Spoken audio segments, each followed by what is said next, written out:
In this chapter, we study the closed-loop network design problem, also known as reverse logistics network design.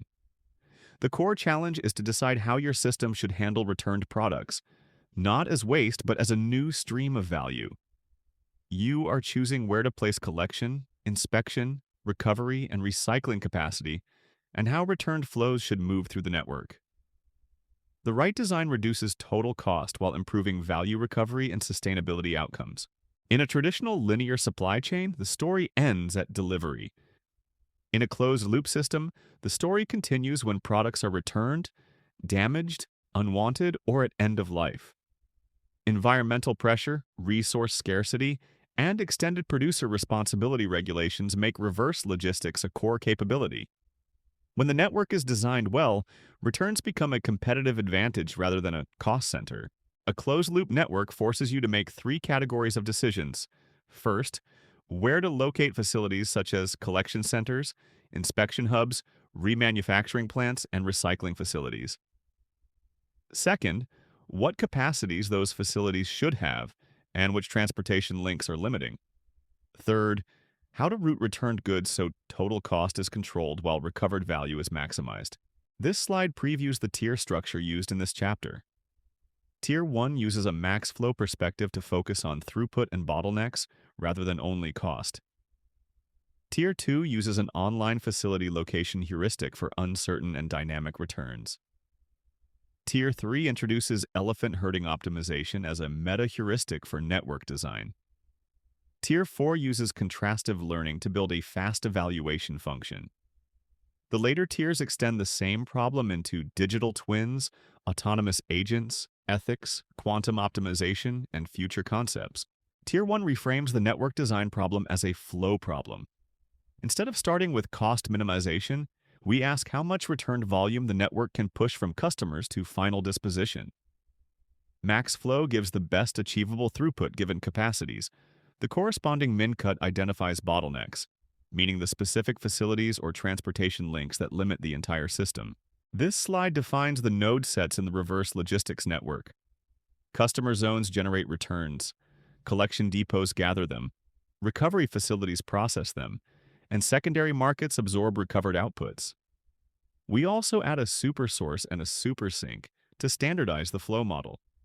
This structure lets us compute throughput and identify which part of the network becomes the limiting constraint. The key parameters are the supply of returns at each customer zone and the capacity of each link in the network. Capacity can represent transportation limits or processing limits inside a facility. A practical modeling trick is to represent facility processing as an arc from an input node to an output node with a capacity. That way, the same max flow machinery can pinpoint whether the bottleneck is transportation or processing. The decision variables describe flows on each directed link and the total throughput value from the super source to the super sink. Operationally, these flows tell you how much returned product should move from each customer zone to collection, then to recovery, and finally to markets or disposal. The objective is to maximize the total flow leaving the source, which is the same as the total flow entering the sink. This gives the maximum volume of returned products the network can process under the current capacity design. By focusing on throughput, the model exposes capacity bottlenecks that would otherwise hide inside a cost-only formulation. These constraints enforce a valid flow. Flow conservation means that for every intermediate node, incoming flow must equal outgoing flow. This prevents flow from appearing or disappearing inside the network. Capacity constraints limit each flow by the maximum capacity of that link. Finally, the total flow identity ensures that what leaves the source is exactly what reaches the sink. This figure shows the reverse logistics network as a flow graph from customer zones through collection and recovery to final destinations. The max flow solution identifies the best achievable throughput given current capacities. The corresponding min cut tells you which arcs form the bottleneck set. Those are the investments that raise system throughput the most when you increase their capacity. Tier 2 addresses a practical reality. Returns are uncertain and arrive over time. In this setting, you cannot plan perfectly up front, so you make incremental decisions. An online facility location heuristic decides whether to route a new return to an existing facility or to open a new facility closer to that return. The performance is evaluated by how close its cost is to an offline optimal solution. For each incoming return request, the algorithm compares two costs. The first is the transportation cost to the nearest already open facility. The second is the cost of opening a new facility at or near the request location. If serving from an existing facility is cheaper, you assign it. Otherwise, you open a new facility and assign the return there. In this part, we move from the idea to the mechanics of the implementation. Key functions in this chunk include Euclidean distance and online facility placement. As you read it, follow the data flow from inputs to outputs, and pay attention to how the state is updated. Also check stopping rules and guardrails so iterative logic stays stable and does not drift. A practical check is to print or log a few intermediate quantities so you can verify that the update logic behaves as expected. In this part, the code makes the slide method executable. As you read it, track what is computed, what is stored, and what gets updated each iteration. A practical check is to validate this chunk against a small hand-computed example so you can trust it before using it in production. Tier 3 introduces elephant herding optimization, a meta-heuristic inspired by how elephant clans move and learn. Each candidate solution is an elephant. Elephants are grouped into clans.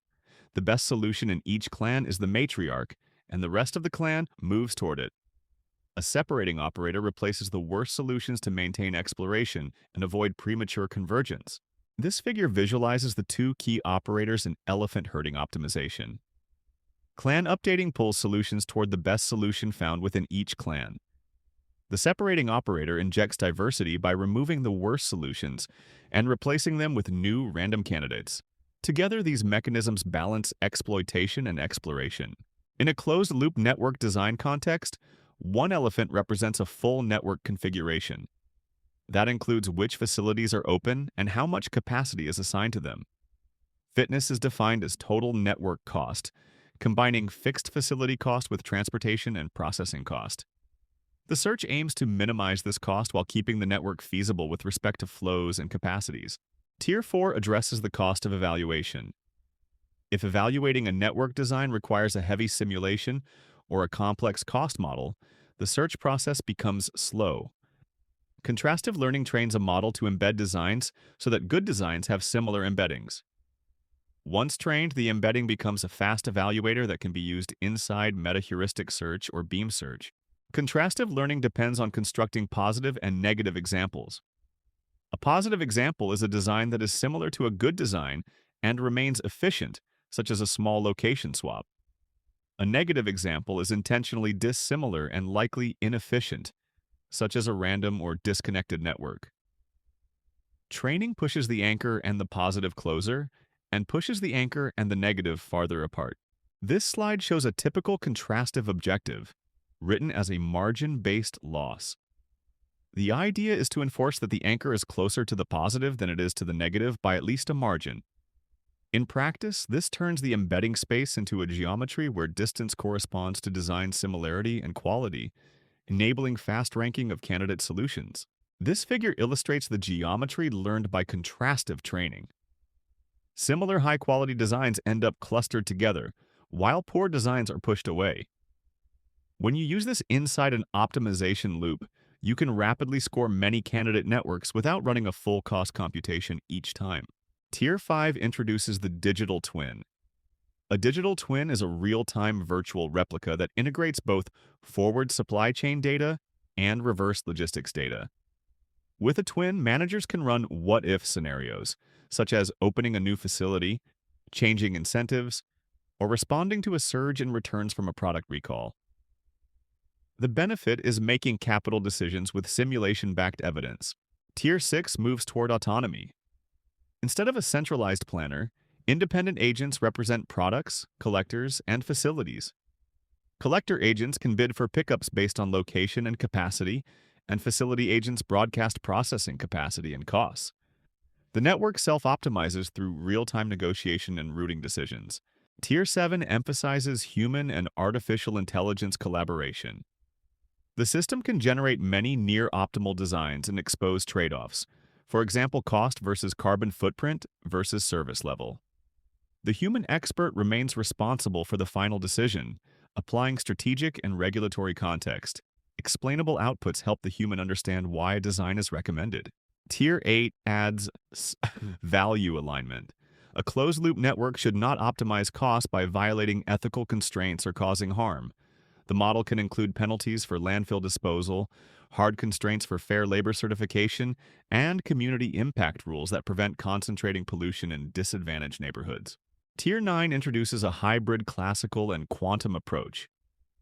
The idea is to let classical computing handle data processing and constraint handling, while quantum optimization targets the hardest combinatorial core.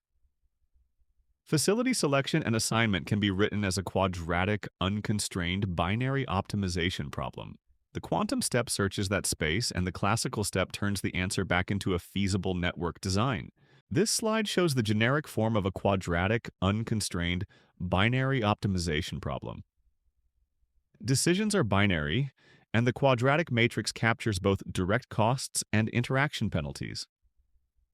In network design, this can encode which facilities are opened and which assignments are chosen, plus penalty terms that enforce feasibility and capacity rules. This figure illustrates the hybrid workflow. Classical preprocessing reduces the problem and prepares the encoding. The quantum processor tackles the combinatorial search. Then classical post-processing interprets the result and integrates it back into the full network design model. Tier 10 shifts from passively waiting for returns to actively shaping the return stream. One lever is dynamic trade-in values that increase returns for products with high recovery value. Another lever is sorting at source incentives that reduce downstream costs. Proactive scheduling for high-value assets creates more predictable inflow and improves capacity planning. Tier 11 imagines products with a digital passport that provides perfect information about material composition, manufacturing date, and ideal processing path. With that information, inspection and sorting become highly automated and accurate. Network flows can be routed with much higher precision and less waste. Tier 12 replaces mechanical recycling with biological processing. Returned products are decomposed in bioreactors into reusable feedstocks. Those feedstocks flow directly to biofabrication plants, creating a regenerative loop. The network design problem becomes deciding where to place these biological nodes and how to route organic material efficiently. Use these practice questions to test whether you can apply each tier. Start with the max flow construction and throughput calculation for a small instance. Then practice the online decision rule for sequential requests. Explain elephant herding optimization mechanics. Describe contrastive learning pairs, and finally connect the later tiers to digital twins, ethics constraints, and quantum encoding. The main takeaway is that reverse logistics is not only operational cleanup.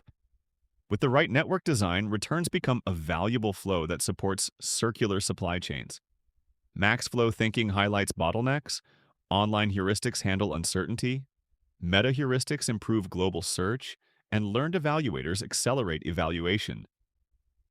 Digital twins, autonomy, ethics, and emerging compute approaches extend the same foundation into future-ready systems.